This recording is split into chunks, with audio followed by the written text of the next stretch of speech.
When those poor creatures are sleep deprived, they die. Now, the studies are fairly straightforward. You don't let the animal sleep, the animal dies. I think having done that study once or twice, it probably doesn't need to be done again. I think the rodents would agree. They are not given a choice in this, unfortunately. But if they voted, I'm guessing they would not vote for sleep deprivation. So, again, we go back to Webbe's first law. Animals, especially rats, are not human. So, have to be cautious doing any generalizations. So, sleep deprivation studies with humans have not reported wholesale deaths. So that's good news. And it seems that there is a progression of change that happens with human sleep deprivation. This is total sleep deprivation. So day 1, day 2, day 3, day 4, you start to see some of these phenomena occur. Perceptual distortions.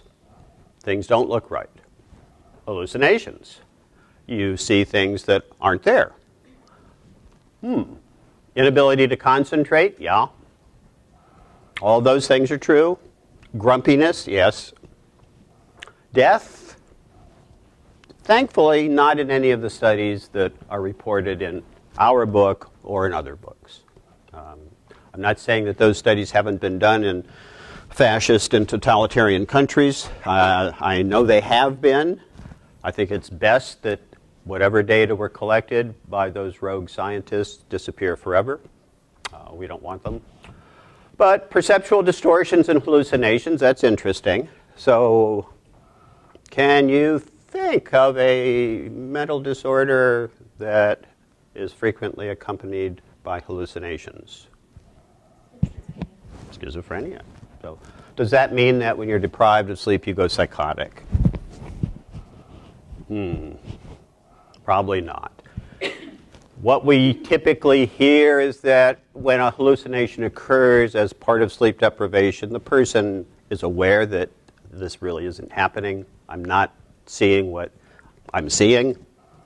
It's a sign that if you have intentionally been doing something that deprived you of sleep, it's probably time to go to sleep. That would be a good thing. Even a little sleep will stave off those kinds of effects. I think the takeaway message here is that for a normal individual, sleep deprivation does cause changes, but it does not cause morbid changes at the level we're talking about. So recall how long, what is the Guinness Book of World Records for sleep deprivation?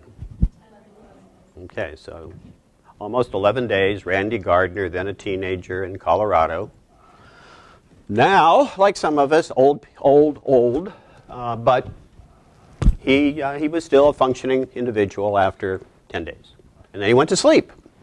And he slept for about 15, 16 hours, got up, and from that point on just slept normally. So there were no cumulative rebound effects after the first night. So resist the temptation to buy into any of the studies that say if you're sleep deprived, you'll be psychotic or something else, if you're normal to start with. If you're abnormal to start with, sleep deprivation will tend to enhance whatever your pre-morbid state was. If you were depressed going into sleep deprivation, you'll probably be more depressed. If you had schizoaffective disorder or something like that, yeah, then you might start to go a bit wacko.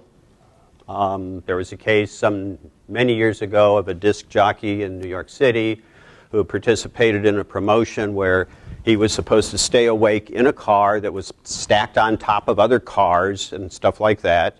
And after about 3 nights, he just lost it and was just gone. Look into his records, indicated that he had not been a real healthy person earlier. So that's the outcome there. There is a human phenomenon called fatal familial insomnia. If this was in your family, you would know about it because other folks would have had it. That's the familial piece, so it is an inherited disorder. And the phenomenon is one where as you age, from adolescence to young adulthood, you sleep less and less. By the time you're in middle adulthood, if you've gotten that far, you're not sleeping, And this is going to result in all of these phenomena here: loss of control of autonomic nervous system functions, endocrine functions, the rest, and it is fatal. So, yes, sleep deprivation can be fatal for humans. Certainly in this case, this disorder is very, very rare. That's what I say. If you had it in your family, you'd know it. There would be stories. So what is sleep doing? Why are we doing it? What is it doing to us? We're going to separate this into a couple of two categories: slow wave sleep, REM sleep.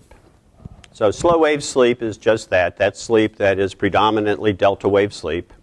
REM sleep is that. It's dream sleep, rapid eye movement. So in slow wave sleep, maybe there is some kind of restoration. Probably not muscular. If you rest in bed, you don't see a change in slow wave sleep. So if you have, let's see, the student's ideal after getting ready for final exams is just to stay in bed forever. You're familiar with that phenomenon.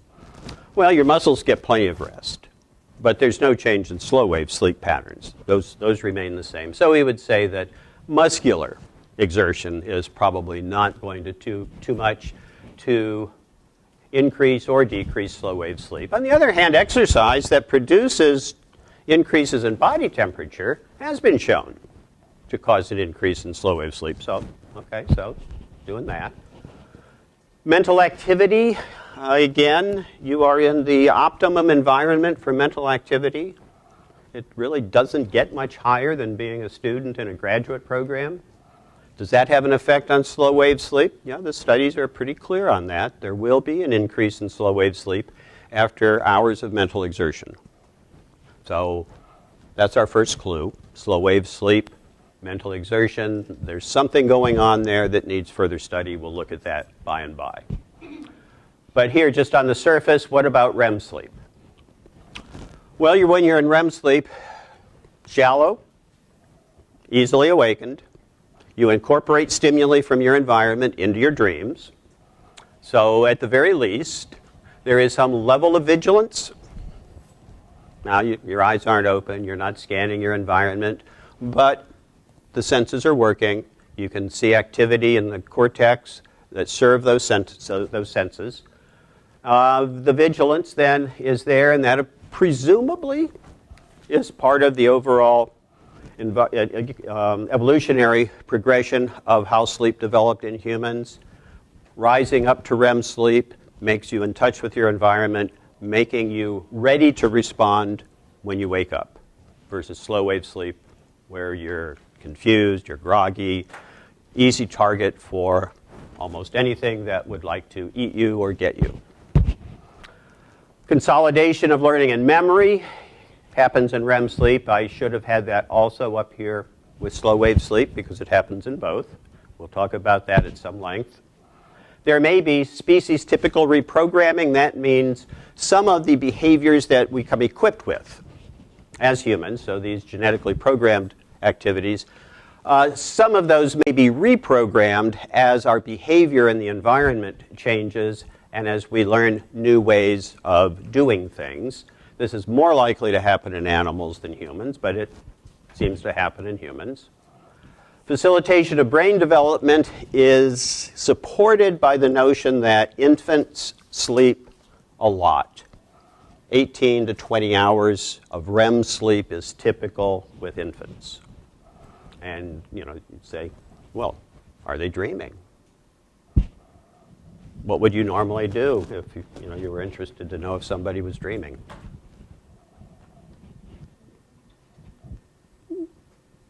Ask them.